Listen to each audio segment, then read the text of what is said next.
I'm attorney Amy Refeca of Atlanta Wills and Trust Law Group, and I'm here to answer your questions.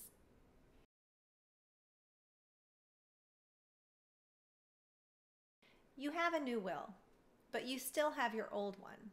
What do? The number one rule is you really want to destroy your old will.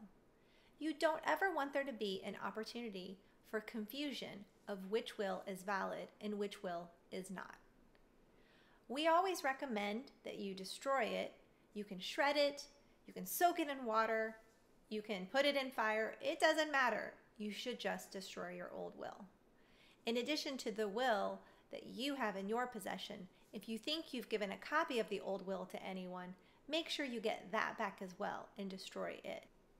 The bottom line, if you have a new will, you should always destroy your old one. Thank you for joining me. I hope I've answered your question.